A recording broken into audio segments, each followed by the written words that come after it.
नवजोत संधावा। शाम के 7 बज चुके हैं और हम हाजिर हैं 7 गुड न्यूज के साथ। तो सबसे पहले बात आज की सबसे बड़ी गुड न्यूज की। सेना के एक ऐसे खतरनाक रेस्क्यू मिशन को सफलतापूर्वक अंजाम दिया गया जिससे उम्मीदें ज्यादा थी और समय कम। हमारी गुड न्यूज नंबर 1 बिल्कुल यही है और वो है सैलाब में सेना का दुर्लभ रेस्क्यू ऑपरेशन। सेना ने जानलेवा सैलाब में घिरे सीआरपीएफ जवानों और आम लोगों का ऐसी इमारत से रेस्क्यू किया जो बचाव के तुरंत बाद बाढ़ के पानी में समा गई। और इस दुर्लभ रेस्क्यू ऑपरेशन को सेना के साहसी पायलटों ने अद्भुत कौशल और दृढ़ निश्चय के साथ अंजाम दिया।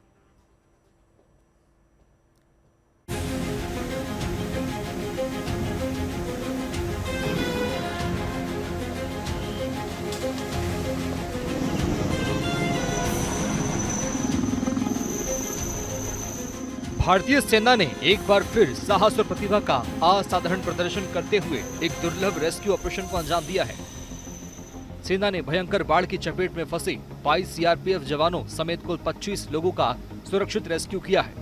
यह है पंजाब के गुरदासपुर के माधोपुर हेडवर्क्स का इलाका। पूरा इलाका भयंकर बाढ़ की चपेट में है। रावी नदी पर बना माधोपुर हेडवर्क्स बैराज पर पानी खतरनाक स्तर पर पहुंच गया है। यहाँ विनाशकारी सैलाब की लहरें सब कुछ निकलने के लिए तेजी से आगे बढ़ रही हैं।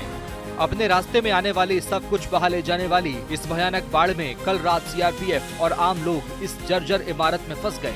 कल रात बाढ़ के पानी के विकराल रूप लेने की वजह से सीआरपीएफ जवानों के आश्रय पर गंभीर खतरा मंडराने लगा था। यहाँ इमारत के ढहने और सैलाब का संकट सामने था। ऐसे में सेना ने एक जोखिम भरे ऑपरेशन को अंजाम देने का फैसला लिया। इस खतरनाक ऑपरेशन के लिए सेना के हेलीकॉप्टरों को लगाया गया और आज तड़के सेना के साहसी पायलट बचाव अभियान में जुट गए। इंडियन आर्मी ने जब आज सुबह ऑपरेशन की शुरुआत की तो उनके पास रेस्क्यू के लिए समय कम और उम्मीदें ज्यादा थी। सेना के पायलटों ने इस दुर्लभ ऑपरेशन के लिए हेलीकॉप्टरों को इमारत की छत के ऊपर उतारने की चुनौती थी। ये पायलटों के साहस, कौशल और दृढ़ संकल्प की परीक्षा थी।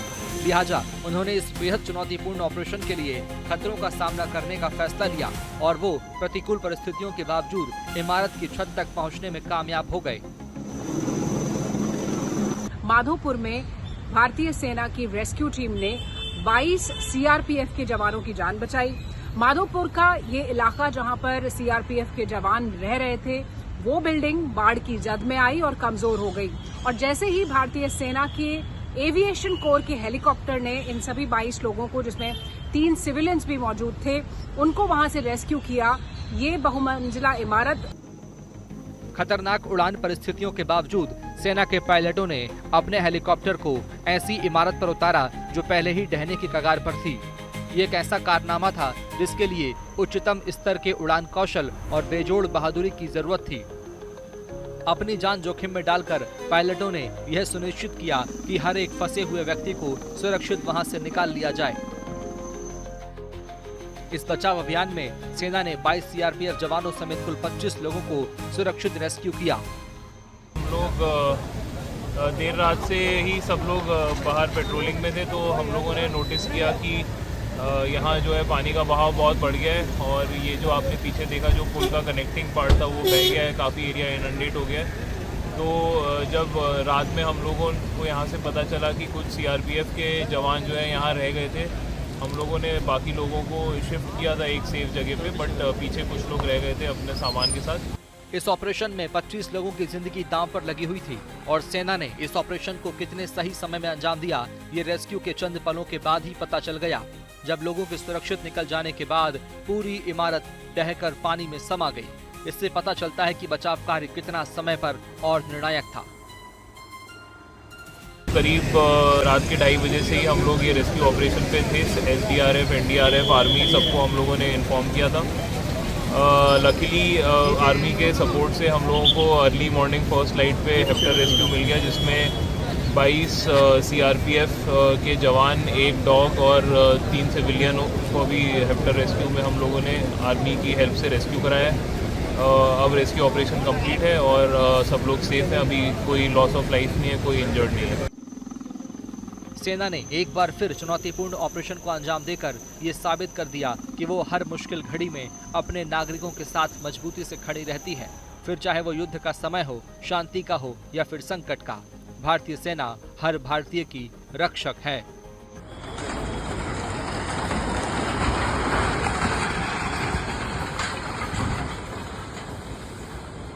जम्मू कश्मीर के कई इलाकों में भारतीय सेना के एविएशन विंग के हेलीकॉप्टर्स, जिसमें ध्रुव शामिल है, वो रेस्क्यू ऑपरेशन में लगे हुए हैं। जमीन पर अलग अलग जगहों पर कई कॉलम्स को तैनात किया गया है। तो भारतीय वायुसेना बाढ़ग्रस्त क्षेत्रों में लगातार लोगों की जान बचा रही है। Shivani Sharma, good news today के लिए, दिल्ली से। पाकिस्तान से आए आतंकियों ने पहलगाम में बेकसूरों के खून से पहलगाम को लाल कर दिया था। उन आतंकियों को ऑपरेशन महादेव के तहत सेना ने चुन चुन कर जहन्नुम में पहुंचा दिया और इस ऑपरेशन को अंजाम देने वाले वीरों को आज सम्मानित किया गया। ऐसे में हमारी आज की दूसरी गुड न्यूज़ यही है, ऑपरेशन महादेव के शूरवीरों का सम्मान। पहलगाम हमले की साजिश रचने वाले आतंकियों के आकाओं पर ऑपरेशन सिंदूर के तहत हमले को अंजाम देने वाले आतंकियों के खिलाफ ऑपरेशन महादेव के तहत एक्शन लेकर आतंक के खिलाफ हमने दुनिया को निर्णायक संदेश दिया है। आज केंद्रीय गृह मंत्री अमित शाह ने भारतीय सेना, जम्मू कश्मीर पुलिस और सीआरपीएफ के उन वीर जवानों से मुलाकात की और उन्हें सम्मानित किया जिन्होंने ऑपरेशन महादेव को सफलतापूर्वक अंजाम दिया था। और इस ऑपरेशन में पहलगाम आतंकवादी हमले के मुख्य आरोपियों में एनकाउंटर में ढेर कर दिया था। गृह मंत्री ने शूरवीरों को शॉल ओढ़ाकर और मोमेंटो देकर सम्मानित किया। अमित शाह ने इस मौके पर कहा कि ऑपरेशन महादेव न सिर्फ पहलगाम हमले के अपराधियों को सजा दी गई इसमें, बल्कि आतंकवाद के खिलाफ भारत की दृढ़ प्रतिबद्धता को दुनिया के सामने भी प्रदर्शित किया। केंद्रीय गृह मंत्री अमित शाह ने आज दिल्ली में ऑपरेशन महादेव में शामिल उन शूरवीरों से मुलाकात की जिन्होंने पाकिस्तानी आतंकवादियों को ढेर किया था। जी हां, ये वही आतंकवादी थे जिन्होंने पहलगाम में उन निर्दोष लोगों को मौत के घाट उतारा था जिनका कोई दोष नहीं था और धर्म पूछ करके पूरी तरीके से इन पाकिस्तानी आतंकवादियों ने मौत के घाट उतारा। केंद्रीय गृह मंत्री अमित शाह ने आर्मी, इसके साथ साथ सीआरपीएफ और जो जम्मू कश्मीर पुलिस के जवान हैं उनको सम्मानित भी किया इस दौरान और ये कहा कि भारत जो है आतंकवाद को लेकर के जीरो टॉलरेंस की नीति पर आगे भी काम करता रहेगा। इसके साथ ही एनआईए ने जिस तरीके से इस पूरे मामले की जांच किया और साथ ही जो फॉरेंसिक रिपोर्ट आई उसमें ये तमाम चीज़ें सिद्ध हो गई कि किस तरीके से इन आतंकवादियों ने जिन हथियारों का इस्तेमाल किया था उन हथियारों को फॉरेंसिक लैब में भेजा गया और उसके बाद ये पूरी तरीके से तय कर लिया गया कि ये वही आतंकवादी थे जिन्होंने पहलगाम के बैसरन घाटी में आकर के पूरी तरीके से जो निर्दोष लोग थे 26 लोगों को उनको मौत के घाट उतारा था। पाकिस्तान का इसमें पूरी तरीके से हाथ था और केंद्रीय गृह मंत्री ने कहा कि भारत आने वाले समय में भी अगर कुछ इस तरीके की कोशिश वहाँ से किया जाता है तो उसको मुंहतोड़ जवाब दिया जाएगा। ट्रेन यात्रा में सबसे बड़ी शिकायत होती है खाने पीने की चीज़ों की ओवरचार्जिंग और उसकी क्वालिटी। ऐसे में यात्रियों की इन शिकायतों को दूर करने के लिए रेलवे ने एक नई पहल शुरू की है। यात्रियों को अब ट्रेन में टिकट के साथ खाना बुक करने का विकल्प दिया जा रहा है। ऐसे में आज की तीसरी गुड न्यूज़ यही है, ट्रेन में टिकट के साथ बुक करें खाना। राजधानी, शताब्दी, वंदे भारत और दुरंतो जैसी प्रीमियम एक्सप्रेस ट्रेनों में टिकट बुक कराते वक्त खाने की भी सुविधा होती है, लेकिन अन्य मेल एक्सप्रेस ट्रेनों में टिकट बुक कराते वक्त मील बुक कराने की सुविधा नहीं होती। ऐसे में यात्रियों को सफ़र के दौरान ही वेंडर से खाना खरीदना पड़ता है और इससे कई यात्रियों को खासी परेशानी भी होती है। तो अक्सर इसी दौरान एमआरपी से ज़्यादा वसूली और खाने की क्वालिटी पर भी सवाल उठते हैं। लेकिन अब टिकट बुकिंग करते समय ही यात्री अपनी पसंद की मील बुक कर सकेंगे। रेलवे ने पायलट प्रोजेक्ट के तहत फिलहाल ये सुविधा 20 ट्रेनों में शुरू की है, लेकिन रेलवे आने वाले समय में इसे और भी 50 ट्रेनों में शुरू करने की योजना बना रही है। ट्रेन में अच्छा खाना मिलना लगभग असंभव सा है और कई बार तो खराब खाने के लिए भी वेंडर्स यात्रियों से ज़्यादा पैसे वसूल लेते हैं। रेलवे ने अब यात्रियों की इसी समस्या का हल निकाला है। अब आप जब ट्रेन का टिकट बुक कर रहे होंगे तो उसी वक्त अपने लिए अपनी सीट पर आप खाना भी बुक कर सकते हैं। ये खाना रेलवे खुद आपको प्रोवाइड कराएगा। अभी शताब्दी, दुरंतो और वंदे भारत जैसी प्रीमियम ट्रेनों में ये सुविधा मिलती है, लेकिन रेलवे ने ट्रायल के तौर पर 20 मेल और एक्सप्रेस ट्रेनों में अब ये सुविधा शुरू की है। अब आप जब भी इन 20 ट्रेनों में टिकट बुक करते हैं तो आपको अलग से खाना बुक करने का एक विकल्प मिलता है। इसमें आप वेज और नॉन वेज दोनों तरह के खाने को बुक कर सकते हैं। रेलवे का कहना है कि अभी ये ट्रायल के तौर पर 20 मेल और एक्सप्रेस ट्रेन में शुरू किया गया है। ये ट्रायल सफल हो रहे हैं और बहुत जल्द कहा जा रहा है कि सितंबर तक ही रेलवे ये सुविधा 50 ट्रेनों में शुरू कर सकती है। ताजमहल की खूबसूरती की दीवानी पूरी दुनिया है, लेकिन इस खूबसूरत इमारत के सामने जब सुंदरियां पहुंची तो यहाँ का नज़ारा बेहद खास था। आज की चौथी गुड न्यूज़ भी यही है, दुनिया भर की खूबसूरती और ताज। आगरा के ताजमहल का नज़ारा उस समय और भी खास हो गया जब मिस टीन अर्थ 2025 की 24 देशों की फाइनलिस्ट यहाँ पर पहुंची और इन सुंदरियों ने जैसे ही सफेद संगमरमर के इस अद्भुत और भव्य स्मारक का दीदार किया तो उनकी आंखों में अद्भुत उत्साह और उमंग की झलक पड़ी। कड़ी सुरक्षा के बीच सुंदरियों ने ताजमहल की अनोखी वास्तुकला, शाहजहां मुमताज की ऐतिहासिक प्रेम गाथा को नज़दीक से देखा और जाना और समझा। और इस दौरान इन्होंने ताज के असली मकबरे की हालत, रख रखाव की प्रक्रिया और यमुना पार से दिखने वाले मनमोहक दृश्य का भी आनंद लिया। ताजमहल की भव्यता और सौंदर्य ने सभी को मंत्रमुग्ध कर दिया। विदेशी मेहमानों की यहाँ मौजूदगी ताज परिसर के लिए भी एक यादगार पल बन गई। हरियाणा की रहने वाली खुशी यादव इस बार मिस टीन अर्थ में भारत का रिप्रेजेंटेशन कर रही हैं। ये प्रतियोगिता अपने अंतिम चरण में है। भारत इस आयोजन की मेजबानी कर रहा है और इसका ग्रैंड फिनाले 31 अगस्त को होगा जयपुर में। गणपति बप्पा अपने भक्तों को सुख, समृद्धि और संपन्नता का वरदान देने के लिए पधार चुके हैं। श्रद्धापूर्वक और विधि विधान के साथ बप्पा का आगमन हो चुका है और हमारे जीएनटी के स्टूडियो में भी बप्पा पधारे हैं। ऐसे में हमारी 5वीं गुड न्यूज़ भी यही है, जीएनटी स्टूडियो में विराजे गणपति बप्पा। तो भगवान गणेश अपने भक्तों पर कृपा बरसाने के लिए हमारे स्टूडियो में पहुंच चुके हैं। आज जीएनटी स्टूडियो में पूरे विधि विधान के साथ बप्पा का आगमन हुआ और हम अपने दर्शकों के साथ गणपति बप्पा की आराधना कर रहे हैं। बप्पा के पहुंचते ही पूरे दफ्तर में गणपति बप्पा का जयकारा गूंज उठा।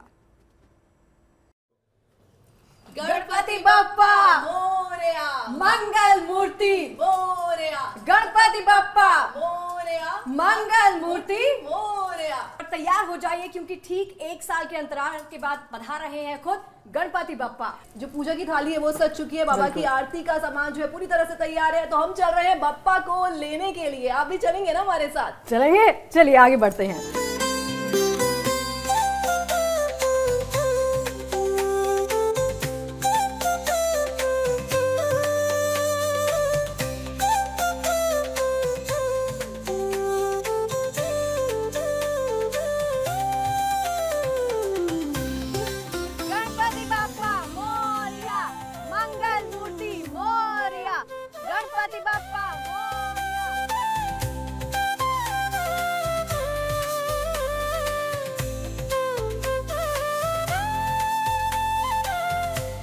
प्यारे से कोई बप्पा जो हमारा इंतज़ार कर रहे होंगे, कोई तो होंगे, मिल जाएंगे आज की। देख वैसे वो 3rd वाले पे भी मेरी आंखें रुकी। हाँ, जो पोनी टेल बनाई हुई ना बच्चे हाँ, वाले, हाँ, हाँ, वो वाले देख सकते हैं। 3rd वाले भी और आगे देखते हैं।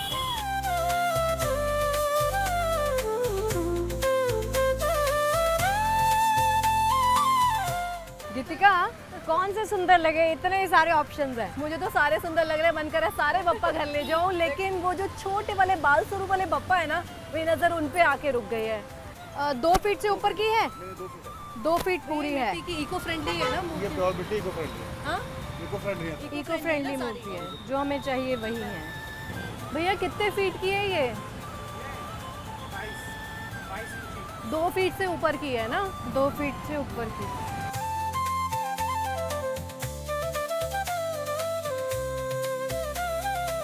मंगल मूर्ति मोरया, गणपति बप्पा मोरया, गणपति बप्पा मोरया, मंगल मूर्ति मोरया। गणपति हमारे साथ। देव जय मंगल मूर्ति, दर्शन मात्रे मन कामना पूर्ति।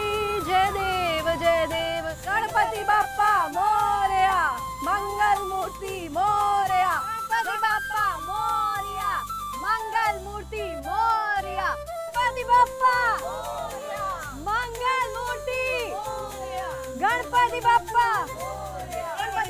मोरया, मंगल मूर्ति मोरया, गणपति बप्पा मोरया, मंगल मूर्ति मोरया, गणपति बप्पा मोरया। देवा गणपति देवा, तुमसे बढ़कर कौन?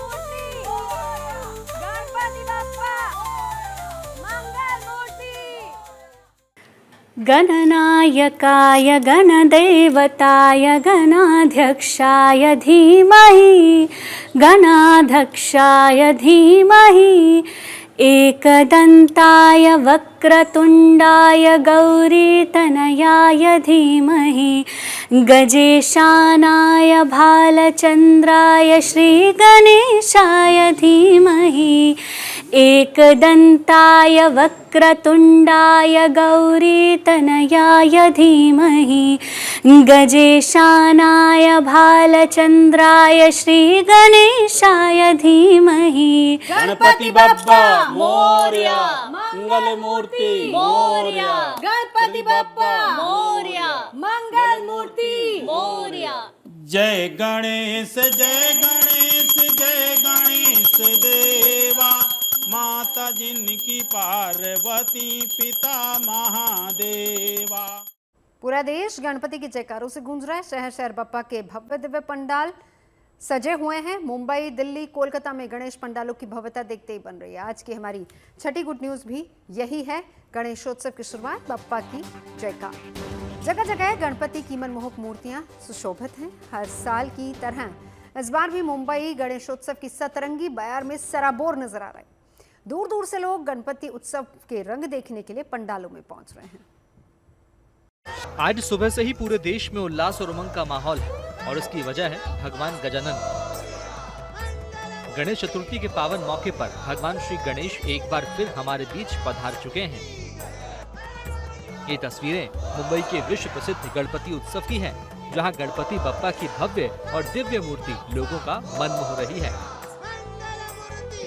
सुबह से ही बड़ी संख्या में श्रद्धालु लाल बागचा राजा के पंडाल में अपने आराध्य भगवान गणपति के दर्शन के लिए पहुंच रहे हैं। चाहे आम लोग हों या वीवीआईपी, बप्पा के दरबार में हर कोई हाजिरी लगा रहा है और आशीर्वाद प्राप्त कर रहा है। पूरा इलाका गणपति के जयकारों से गूंज रहा है। गणपति बप्पा का स्वागत महाराष्ट्र के डिप्टी सीएम एकनाथ शिंदे ने भी किया।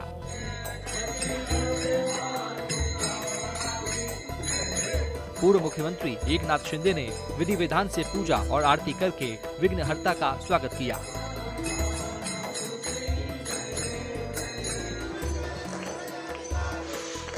ये तस्वीरें महाराष्ट्र के नागपुर की है, जहां गणेश चतुर्थी के मौके पर गणेश मंदिर में विशेष पूजा अर्चना की गई, जिसमें बड़ी संख्या में श्रद्धालु शामिल हुए।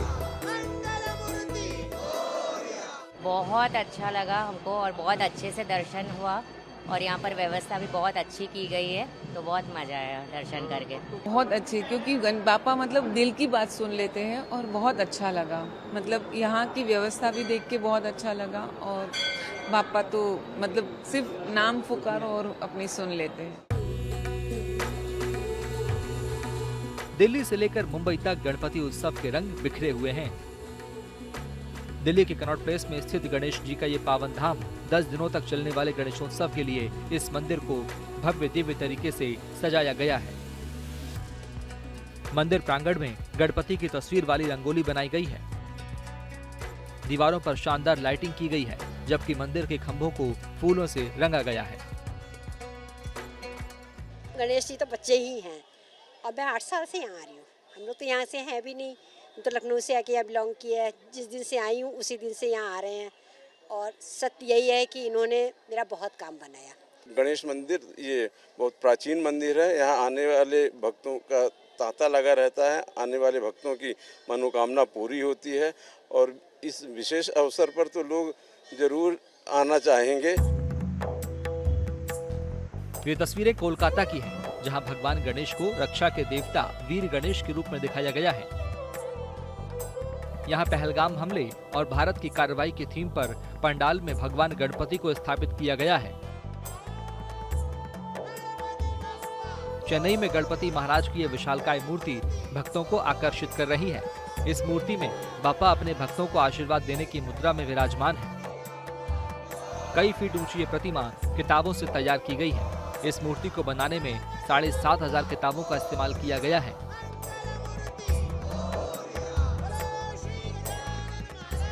गणपति बप्पा की यह तस्वीर हैदराबाद की है, जहां खैरताबाद इलाके में 69 फीट की गणेश प्रतिमा की स्थापना की गई है। बड़ी संख्या में श्रद्धालु अपने आराध्य के दर्शन करने पहुंच रहे हैं। गणेश चतुर्थी पर गणपति बप्पा का स्वागत पिंक सिटी जयपुर में भी किया गया, जहां बड़ी संख्या में श्रद्धालुओं ने मोती डूंगरी गणेश मंदिर में पूजा अर्चना की और बप्पा का आशीर्वाद लिया।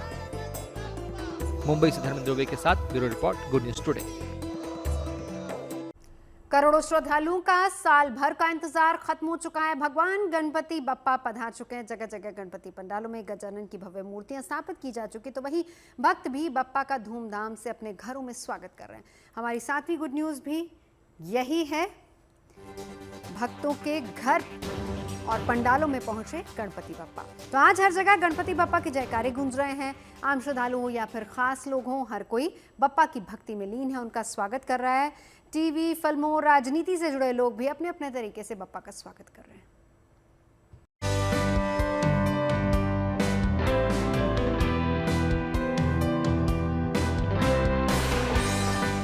पूरा देश आज अपने आराध्य भगवान गणेश का स्वागत कर रहा है। गणपति बाप्पा के स्वागत में फिल्मी सितारे भी पीछे नहीं हैं। अभिनेता गोविंदा ने पत्नी सुनीता आहूजा के साथ अपने घर पर गणपति बाप्पा का स्वागत किया और बाप्पा के बाल स्वरूप वाली बेहद मनमोहक मूर्ति की स्थापना की और विधि विधान से पूजा अर्चना कर उनका आशीर्वाद लिया। गणपति बाप्पा मोरिया, गणपति बाप्पा मोरिया, मंगल मूर्ति मोरिया। मुझे तो इतना एक्साइटमेंट है इस बार, क्योंकि मेरा बेटा गणपति लेके आया है। इस तरह मेरी मदर सास ने, जब गोविंदा बड़े हो रहे थे, मतलब करियर वाइज में, तब उन्होंने प्रथा रखा था, हमारे ऑफिस में गणपति बैठते थे। और यशवर्धन का नेक्स्ट मंथ पिक्चर का शूटिंग स्टार्ट हो रहा है, तो मैंने बोला इस साल मेरा बेटा लेके आएगा, क्योंकि मैं चाहती हूँ कि यशवर्धन गोविंदा की तरह खूब नाम, इज्जत, शौहरत कमाए, सबका प्यार कमाए। इसलिए मैंने इस बार यश के हाथ से स्थापना कराया और मेरे गणेश जी भी बाल स्वरूप है। गणेश चतुर्थी के मौके पर घर में बाप्पा की स्थापना सिंगर पलक मुच्छल ने भी किया। पलक ने भगवान गजानन के बाल स्वरूप की बेहद खूबसूरत मूर्ति को अपने घर में स्थापित किया। पलक ने घर में रंग बिरंगी लाइटों के साथ भगवान गणपति के मंदिर को बेहद खूबसूरती से सजाया और फिर विधि विधान से पूजा अर्चना कर बाप्पा का आशीर्वाद लिया। गणपति की स्थापना अभिनेता तुषार कपूर ने भी की। तुषार कपूर ने अपने घर पर गणपति बाप्पा की स्थापना की और पारंपरिक परिधान में पूरे विधि विधान से गणपति की पूजा की। दूसरे फिल्मी सितारों की बात करें तो अभिनेत्री दिव्या दत्ता ने भी विधि विधान से अपने घर में बाप्पा की स्थापना की और उनका स्वागत किया। वहीं अभिनेत्री हर्षिता भट्ट भी बाप्पा को अपने घर ले आए और घर में बाप्पा की प्रतिमा की स्थापना की। Bureau report, good news today.